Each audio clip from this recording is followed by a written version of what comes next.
ไม่ตกเดี๋ยวจะรู้เองไม่ตกเดี๋ยวจะรู้เองครับ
10 บาทนี่คือชิ้นเดียวเนี่ยแหละครับนะครับ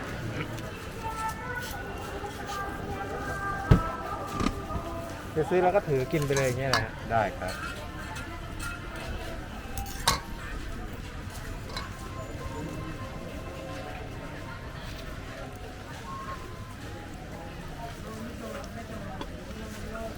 ไม่ตกเดี๋ยวจะรู้เองไม่ตกเดี๋ยวจะรู้เองครับ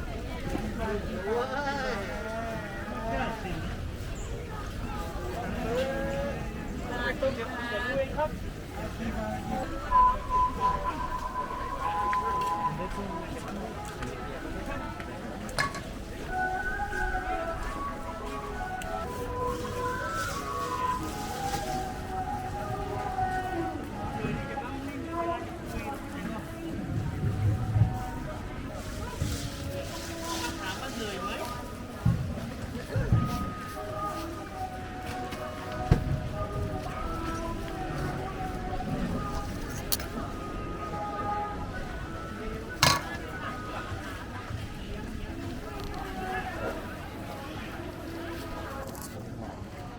ฝนจะตกไหม ไม่น่าหร น่า อก กลัว มืดมาหมดเลย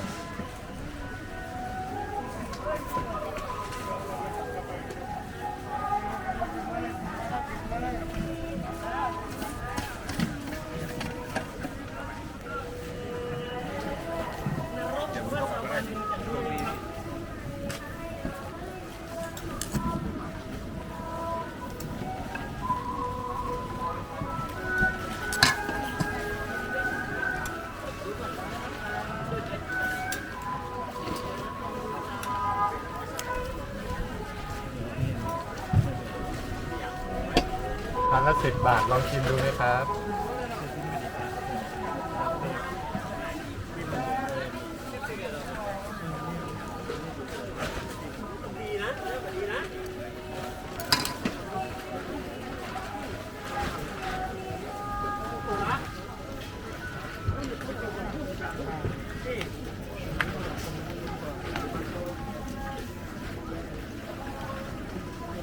ถ่ายรูปหมดเลยนะ ได้ครับ ขอบคุณมากครับ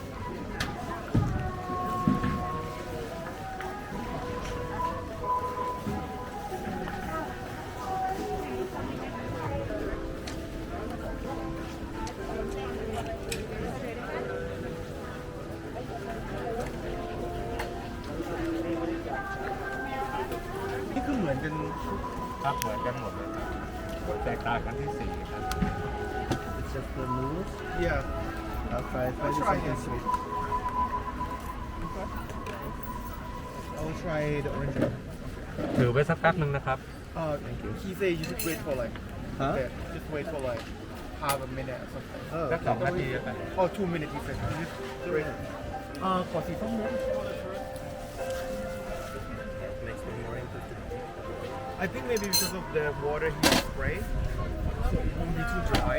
If they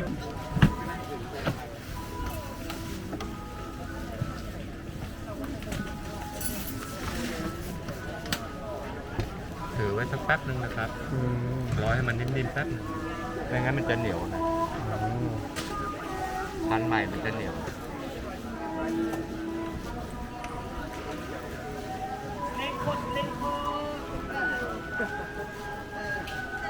is it random? I have to try it. It's random and Yeah, it's only interesting. 10 baht, so why not, right? What's different?